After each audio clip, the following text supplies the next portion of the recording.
that's who this is. Do you know who else this is? This is my boss. I know, can you believe it? I feel like I'm really on the hot seat today because if I screw this up, you might have a new instructor next week or the week after. Anything's possible. He's a really amazing guy, all jokes aside.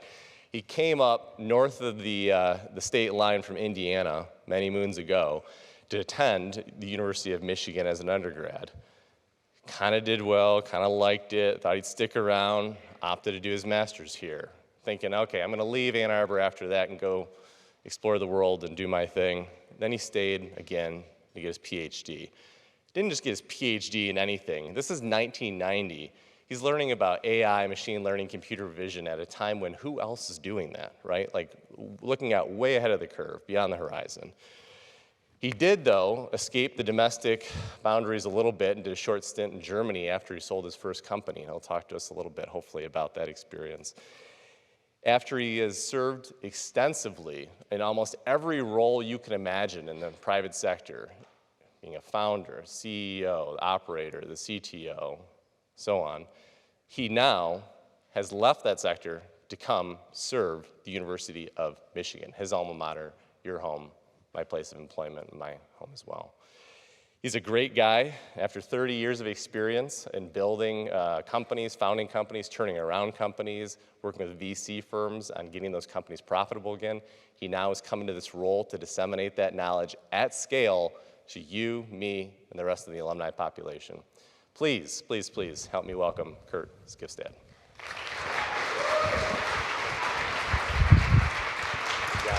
Thanks. Thanks, Eric. Everybody hear me okay? All right. Yeah, thinking about what I might be able to share with you guys. Over the past several weeks, you've heard from folks like Lisa and Inder and about their journeys with their companies, going from first-time entrepreneur to growing business for the first time. What I'd like to talk about is kind of longitudinally, what does it mean to be an entrepreneur from a career perspective? As Eric said, I've been doing this for about 30 years. I started my first company right out of school back in 1990 and had the good fortune to grow that to about 10 million in revenue and offices around the world, and sold it in 1997, I believe, and then I've been doing startups ever since. I want to talk about what entrepreneurship is, what it's meant to me, and why that's an interesting career choice. And then as a bonus, I'm going to give you a guaranteed 6-step plan to succeed as an entrepreneur. So your parents' tuition money turns into something for you. There we go. So as Eric said, I've been doing this for a long time. Lose count after a while. I think I've been in 8 startups. I've held 10 different roles in the industry. I've founded 6 companies myself and with colleagues. Served as CEO multiple times, CTO, COO. Had the good fortune to have a number of successful exits, had a company go public.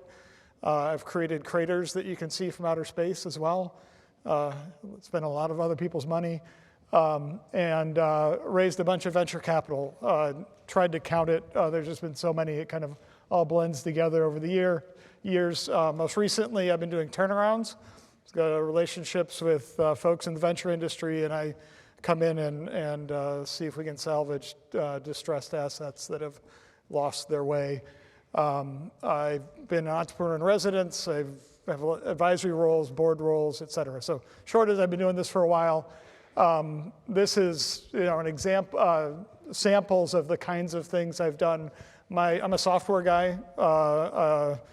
Enterprise software, selling big complex solutions to big complex organizations.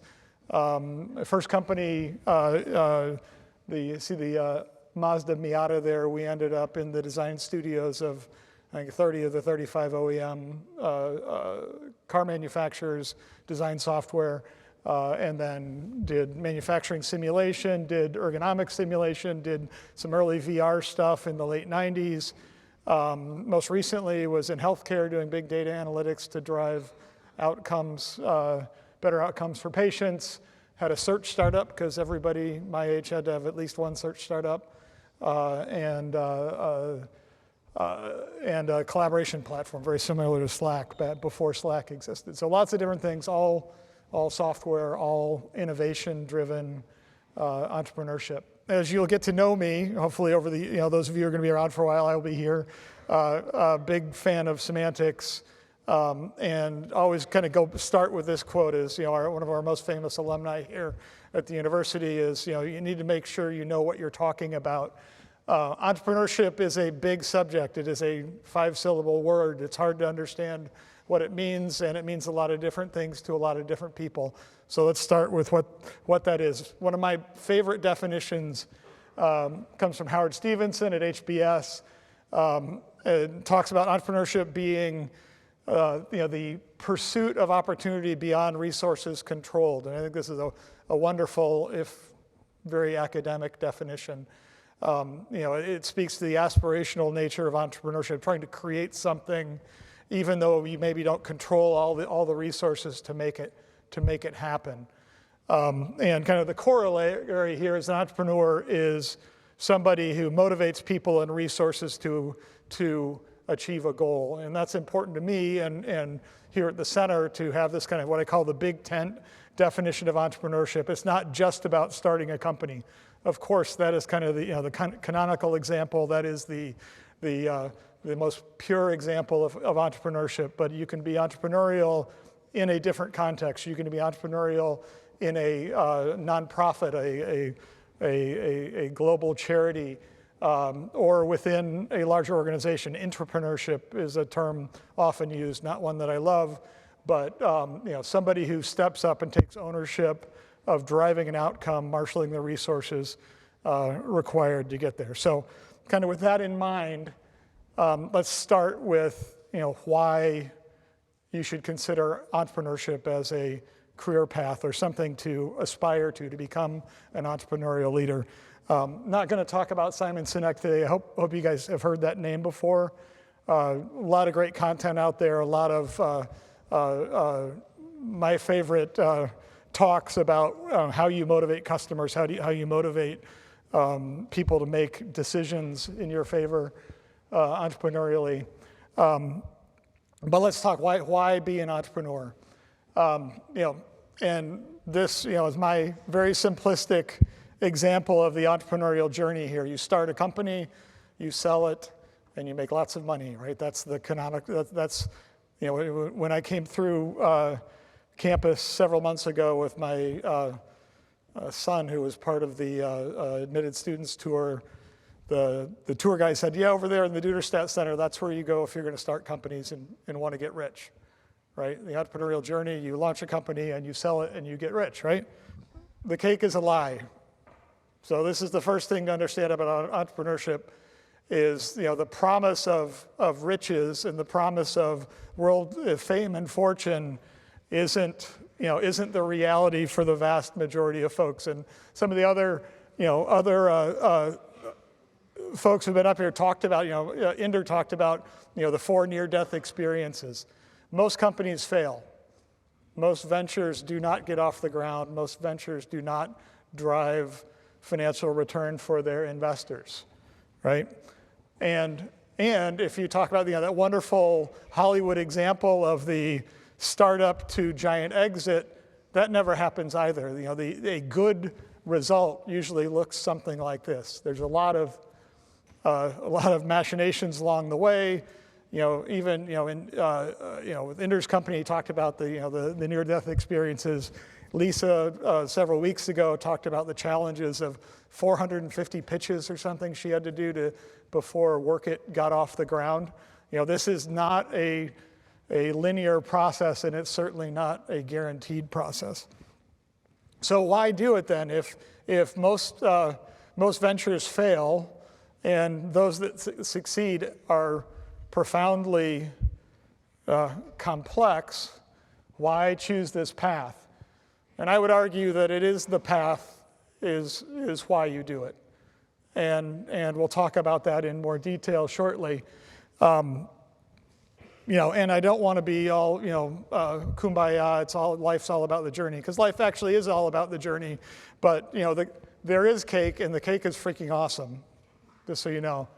But it really is, the path. And the path, there's a sidebar here. Again, you start out working towards a goal, and it always ends up being something different and much more complicated. There's, with the talk about the pivot, you start with one kind of business and you end with another kind of business. Steve Blank, who was on campus many, many years ago talking about this, is, no plan survives contact with the market, right? And universally across every company, you'll see the question isn't whether you're wrong, it's a question of how wrong you are and how you adapt to the signals that the market sends you. I mean, how many people knew that YouTube was a dating site, right? Play-Doh started as a solution for cleaning walls, a compound for wiping schmutz off walls. Back in the day, Howard Schultz and Starbucks wasn't about creating that third place that we all gather. It was about selling appliances, right? And so, but the engagement with the market, you learn and you adapt and you move on. And again, so some people are very, some organizations are very fortunate. Their assumptions turn out to be somewhat correct, and it's a minor pivot. Sometimes it's a major pivot. So, just as an example of what you get along the way in preparing for this, I went back and just kind of wrote down some thoughts of what entrepreneurship has given to me and my colleagues. I had the good fortune to interact with some amazing entrepreneurs over the years, and just some of the small things that happen along the path. I signed my own paycheck very early in my career. Kind of a weird thing, but to be able to provide for my family based on the efforts I was putting in was a novel experience. Software guy, as I said, somehow I learned early on that I actually really love sales. Never would have figured that out if I hadn't gotten out and taken an entrepreneurial path. Learned pretty quickly I love software, but I actually like production coding. Writing software for commercial applications is a very different discipline than playing around to see if your code can compile. And something that I didn't have the discipline to stick with, right? I want to build things and break them. I don't want to build things and that have all the test cases and all that boring stuff. I got kind of comfortable speaking to large groups. I've spoken to thousands and thousands of people around the world because of my entrepreneurial journey. I did things that helped customers get better at what they do. I built products that drove efficiencies, that helped people hire more people and sell more stuff. Entrepreneurship took me around the world. It gave me tools I never knew I would have. I worked with people. I understand what people are good at. I understand how to engage people to get the best out of them. I got pulled in as an industry expert because I'd started multiple companies in these domains. All of a sudden, people started looking to me for advice on how to build their companies and how to speak to industry groups. And then it's just the things that happen because you put yourself out there and you try to create something. You create opportunities for others. You do things that create opportunities that change other people's life trajectories. One of my proudest moments or proudest aspects of my career is I can count on, it's not just one hand, it's really all my fingers and all my toes of people who I've hired and brought into my companies who've gone on to build their own companies and build their own entrepreneurial careers because of the opportunities that me and my colleagues have created. And then, getting into just, kind of bigger picture stuff is, learning about yourself and making a big impact. I've hired hundreds of people that have contributed to this economy here. I've helped build new industries in maybe a little way, maybe a bigger way, that fundamentally change things by taking ownership of the outcome, stepping up and saying, I'm going to take this idea and take it to market and see what can happen. In my experience, we talk a lot about, the entrepreneur from central casting, kind of the glad-handing extrovert that is out there selling stuff. It's sometimes the entrepreneur is that person, sometimes it's other things that drive it. And it's, in my experience, it's some combination of market insight, innovation, personality, and circumstance. I know some people who are great entrepreneurs because they were forced into a situation, a family business, for example, where they had to step in and take over and never, thought they would take that path, but the world asked them to take this path and they stepped up. A lot of what we talk about here in the university context is innovation-driven entrepreneurship. Here's my idea, and I am compelled to take it out in the world and see what happens. Other things, as you get out in the world, you will see market dynamics from a unique perspective that may give you the ability to take advantage of those and drive value. How many people have seen the Hunt for the Wilder People, this movie, or is this just a fantastic movie that nobody has seen? One of Taika Waititi's early movies, Ricky Baker here, is, I come back to, thinking about entrepreneurship. You don't choose to be an entrepreneur, entrepreneurship chooses you more often than not, in my experience.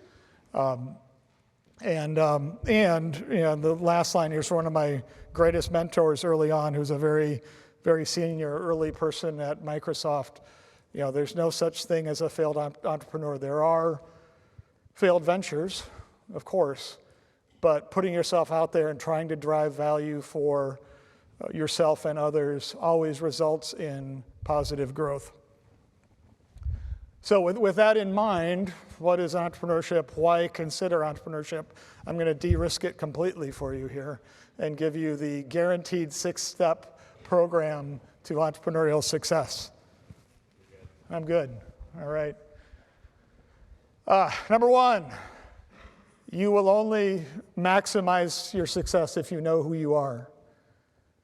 It starts with you as the entrepreneur and understanding who you are, what your strengths are, what your weaknesses are, what kinds of people you need to surround yourself with, what situations you need to put yourself in to be successful is fundamental to your success. I'm an introvert. I don't mind doing this. This is fun for me, but all things being equal, I'd rather be working with a really small group of folks. And to that end, I've sold millions and millions and millions of dollars of software over my career, and because I am who I am, I want to break the decision makers into small groups and work with them individually in small groups, because I'm much more effective and much more comfortable convincing people in smaller groups than having big meetings with lots of people in it, where I don't excel. Also tells me, who I need to have around me. I need people with very different perspectives. I need extroverts. I need people who bring different dynamics, interpersonal dynamics, and obviously skill sets to the market to be successful. So understand yourself. Number 1. Number 2, engage with mentors. It's lonely at the top. It can be a tough gig, but you should never try to do it by yourself. And in fact, you're doing yourself a huge disservice if you are. Find people who know more than you. Find people who are willing to give you their time and their advice and their networks and their experience to help you stay grounded, help you stay focused, help you achieve your desired goal. I was so fortunate to have a handful of people very early in my career who are willing to give me time, once a month or once every other month, and just ask me questions and help me work through things, whether it's understanding how to manage teams, understanding how to raise money, understanding how to engage in different markets. But one of the greatest distinguishing factors, in my opinion, of successful entrepreneurs is those who surround themselves and engage with good mentors. I mean, Steve Jobs had a whole list of folks that he counted as mentors. One of the greatest entrepreneurs of our recent history. So number 2, find mentors. Number 3, and this is for all of you high-achieving Wolverines out there, and took me a long time to understand and embrace. You've probably heard the concept of failing fast. As an entrepreneur, get out there, try things out, and learn very quickly, or failing forward, fail in a way that allows you to learn and advance your cause. This, took, as I said, I was always, I was one of you guys, high achieving Wolverine. I'm used to success. I had to get good grades and to move up in the world. And we talk a lot about success. And I was talking to a friend of mine, or now a friend of mine. Then it was my head of sales in my company about 12 years into my career. And, we were going into a big pitch with DuPont Chemical Corporation.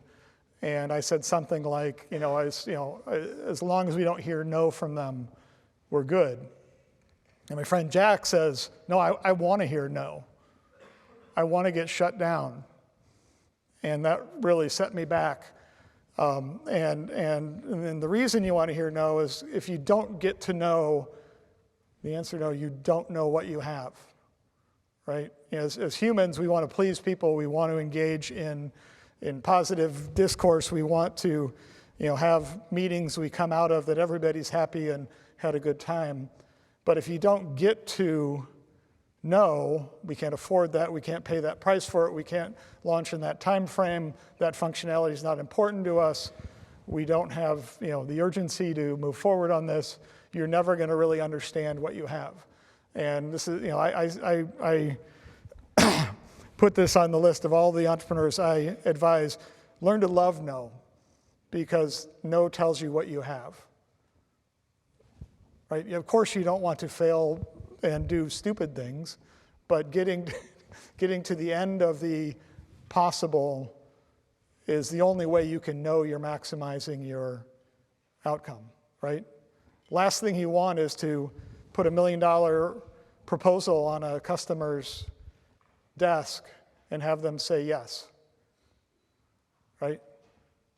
What if it was a $10 million value to them, right? You need to understand no is part of the entrepreneurial journey. Pitching somebody and having them say, I have no interest in your solution, helps you understand what that market is.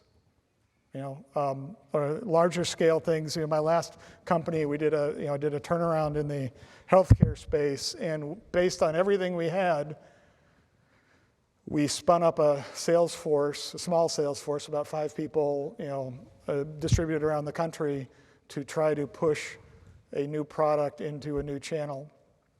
And after 6 weeks, wish it was 6 weeks, 6 months, we shut it down because we had unimpeachable evidence that we were at the best, we were too early to the market with that. That forced us to pivot away from that and found a solution that we then quadrupled revenue over the next 4 years, right? That failure was the basis of our success and that learning process. And, again, it would have been great if it was 6 weeks instead of 6 months, but putting yourself out there based on a set of assumptions and measuring over and over again, failure is actually your friend, not the thing to be avoided at all costs. Very zen. And hopefully you'll appreciate, I'm probably the only one that expresses it this way. One of the big challenges of being an entrepreneur is embracing this duality where you engage the world with absolute confidence that you're going to change the world. You and your team, your product, your offering, your services are what everybody needs to buy, but at the same time understanding that what you think doesn't matter at all, right? It's your customer that matters, and customer success is what it's all about. I've seen countless companies fail because entrepreneurs aren't able to understand that the market doesn't want what they have in the way they want to pitch it. And again, going back to you're wrong. The question is only how wrong you are going to market. You have to acknowledge that it is the market that speaks the truth. You may be the visionary, you may understand better than they do what they need, but if they're not able to see that and you're not able to convince them of that, then it doesn't matter. So absolutely have the enthusiasm and hubris even to know you're going to change the world, because you've got to do that to keep yourself going, keep your team going. But at the same time, I joked, I taught here many years ago, and when somebody was giving a pitch in my class and says, I think X, Y, and Z, I would say, okay, you're fired, because what you need to say is my customers tell me versus I think, right? It's what the customers think is what matters. Number 5, be lucky. Okay, Kurt, so you're giving me a deterministic process to succeed, and you're saying one of the key steps here is get lucky. It's, you look at any major, company that's been successful, any minor company that's been successful, there's always something along the way that just fell into place. Something that happened that they didn't plan on, something they had to react to, something that appeared in front of, in their path. And I like to call this the wisdom of the Lees. First of all, there's Stan Lee from Marvel fame, who will tell you the greatest superpower for superheroes is someone who's lucky, right? There's nothing as powerful as being lucky out in the world. But the corollary to that is the other Lee, Bruce Lee, is you make your own luck. And that's what I want you guys to come back to. You need to acknowledge that you can't control everything, but through your effort and your grit and your perseverance, you position yourself so that you can benefit from fortune when it steps in front of you.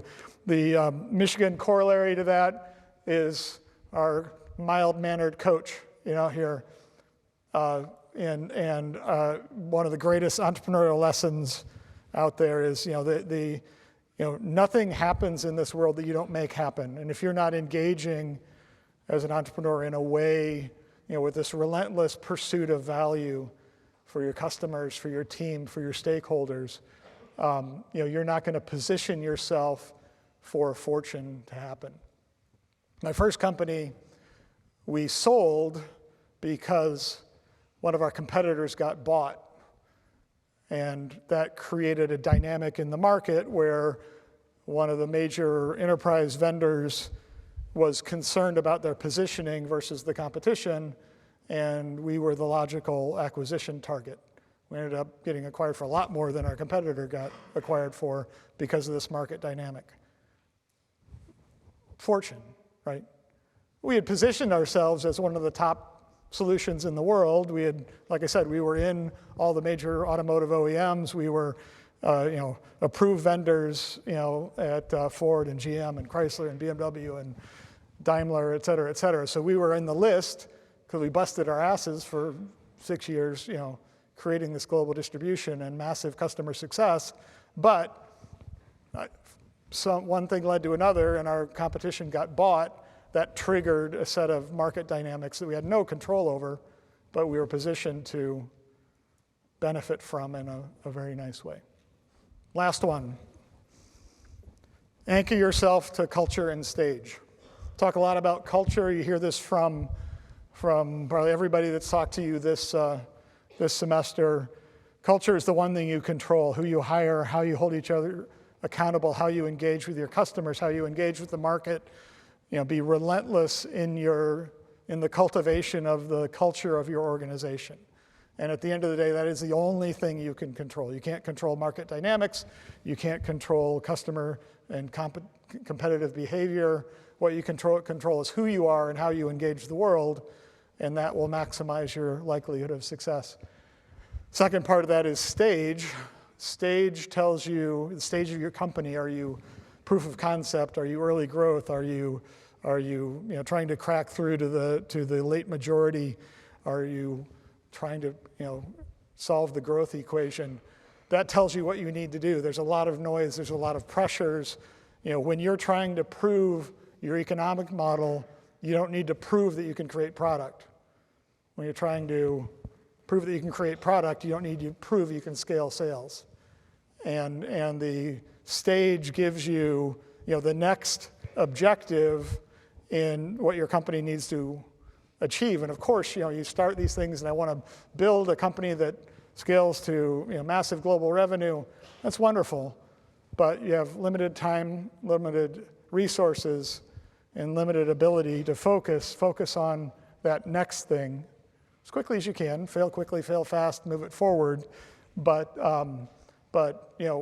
when you're in the fog, and you will be in the fog, because that's the nature of the beast, come back to stage and ground yourself in the objectives. So I kind of lied. It's not really a path. It's really 6 balls you have to juggle simultaneously, because you have to do all of these things and all the other things you need to do along the way. But understand yourself. Starts with you. Interestingly, it doesn't end with you, and we might get into that in the conversation here. Engage mentors. Number 2, make failure part of your plan. Just because we're high-performing individuals and we like crossing things off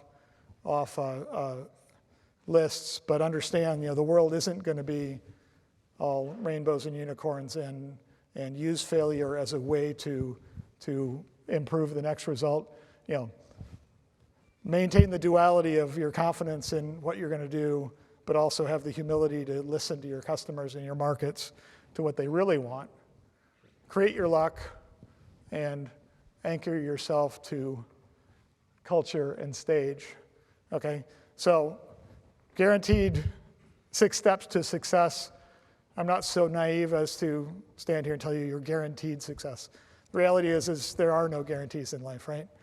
But there are best practices, and there are best ways to do these things. And entrepreneurship can be a profoundly rewarding career. Again, the stereotype is financially, but that's actually not what it's about. It's about the growth opportunities along the way, and what happens when you put yourself out there to try to make change in the world.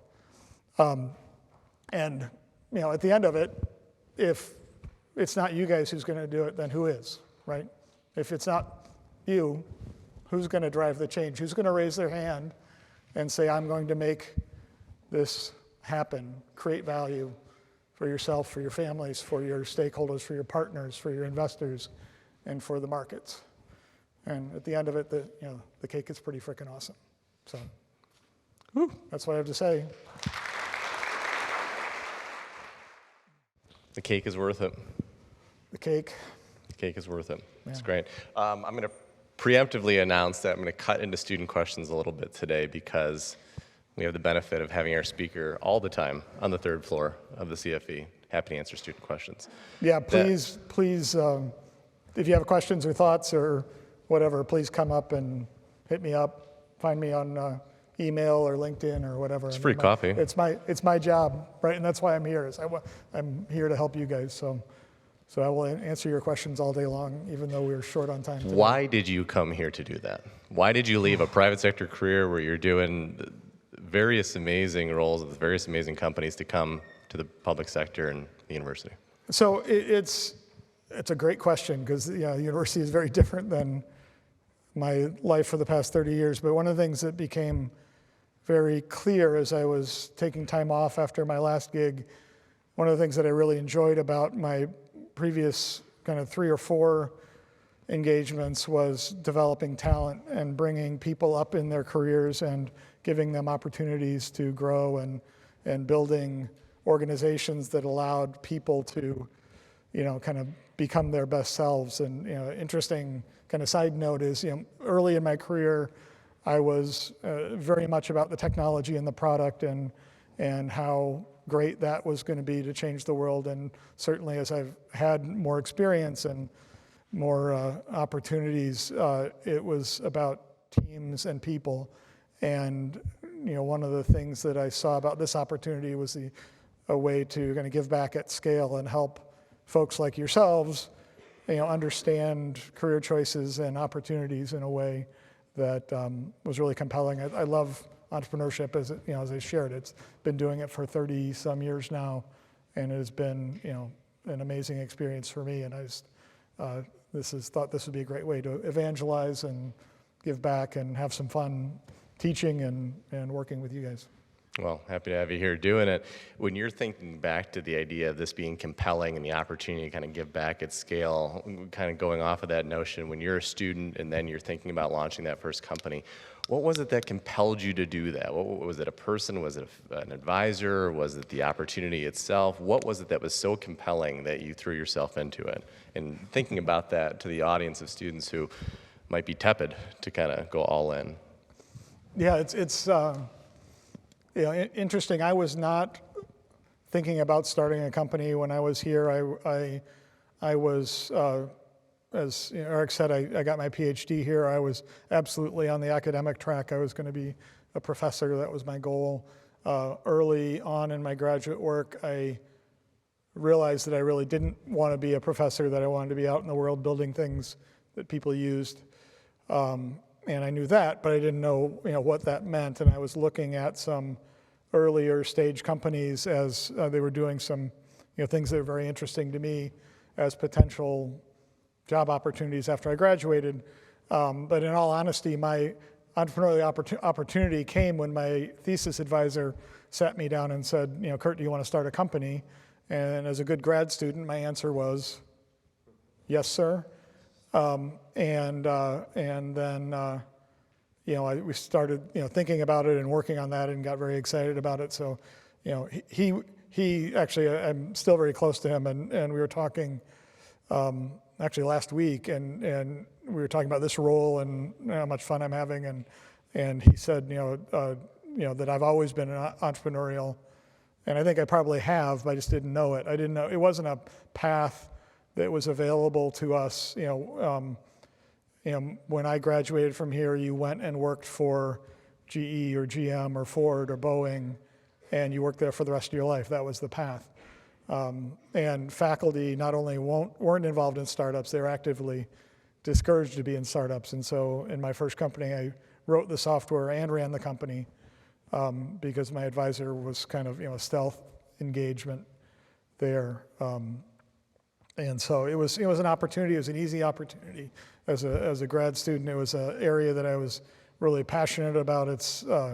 I could see that we could do some things that were really going to be impactful and a lot of fun to pursue. And of course, I was wrong. The solution that we launched the company to create still doesn't exist 30 years later.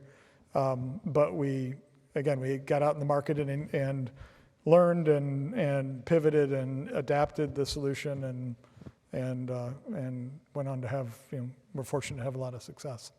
The pivoting and adapting that you've done, when you're talking about it, I'm envisioning someone who's very focused in on product and thinking the product's the answer, and it's got to be. But over the course of your career, that probably didn't hold true? Yeah, I mean, that's one of the hard things is certainly early on, as I said, being so technology focused, I thought it was about the product and it in the end, having a great product is neither necessary nor sufficient. Of course, I want to create solutions that are hugely valuable, but really, finding a solution that meets a market where it is and engaging with customers in a way that creates a lot of value for them doesn't necessarily require a great product. Personally, I love the challenge of bringing new technologies to market. I love, the more complex opportunities that way, but it isn't about the product. It's about what you do with the idea, and that's something that's hard to grasp.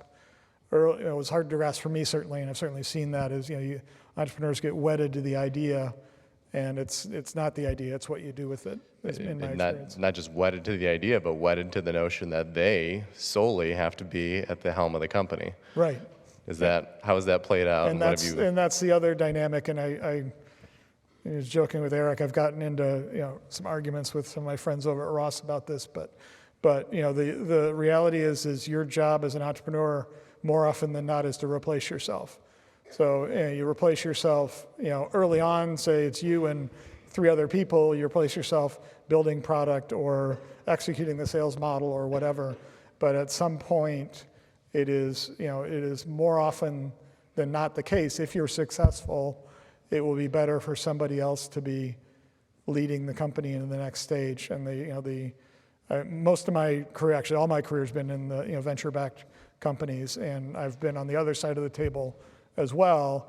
And I talk over and over and over again about the importance of stage and understanding what the next milestones are. But you can imagine building out a product organization is very different than building out a sales organization, and building out a sales organization that proves that you have a scalable opportunity is very different than building a sales organization that takes advantage of global channels. And it's very different skills at different steps along the way. And it's unusual for the entrepreneur to make it all the way through those. Obviously, there are many examples like Steve Jobs that have been through the whole trajectory, but more often than not, people's skill sets are limited to a specific area. I'm an early growth guy specifically, and more than 100 employees and 10 million in revenue, I get bored because I can't. The job is operations and management more than innovation and early go-to-market.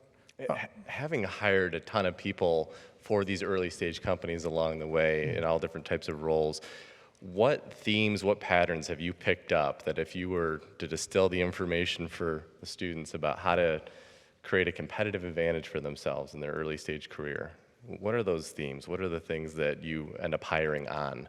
I know you had talked about going to the Startup Career Fair for many years and that being a great fertile ground for new hires as well. Yeah,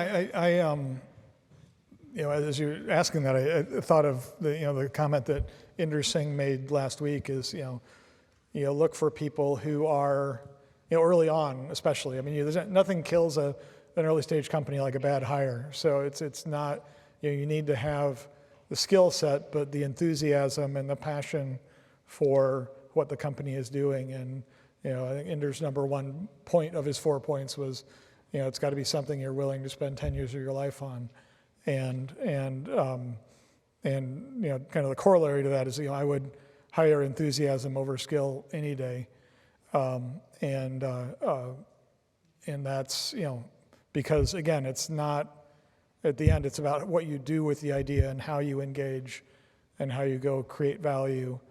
It ends up being the differentiation more than the intellectual property more often than not. That passion, that enthusiasm that is so critical. Michigan and its alumni base and its network is, of course, renowned for having a dedicated, highly loyal following. Are Michigan students, are Michigan alum uniquely advantaged to become successful entrepreneurs because of that? There's a softball. No, it's really interesting. You talk about, again, if you believe my 6-step plan here, Michigan grads are uniquely positioned in a way because we have a very, very successful and passionate alumni base. And, I've used this in my companies. I remember, in a company I did in 2006, a friend of a friend from my Michigan days was a executive vice president at EHour, and I got 3 hours of his time one day that gave me invaluable perspective on my, what we were trying to bring to market. People want to help at the end of the day. And you have the kind of unique and differentiating attribute that you've got this built-in network of very successful people who want to help you. And it's something that we've been focusing on at the CFE as something we want to help you guys understand how to take advantage of that network and use that for career growth and development and mentorship, because it's we're everywhere and we're crazy successful. To be compelled? What's that? Are we compelled? Compelled to lead? It's our job, right? One of the things I love about Michigan is our fight song is different than everybody else's because it starts out with "We assume we've won already," right? Okay, well, we know we're going to win, right? And so, if we are the leaders and best, which I bias, then we're compelled to lead, right? We if we're not going to do it, who is? Changing the world one student at a time. One student at a time. Okay, that's all the time we got today. Thank you. Awesome.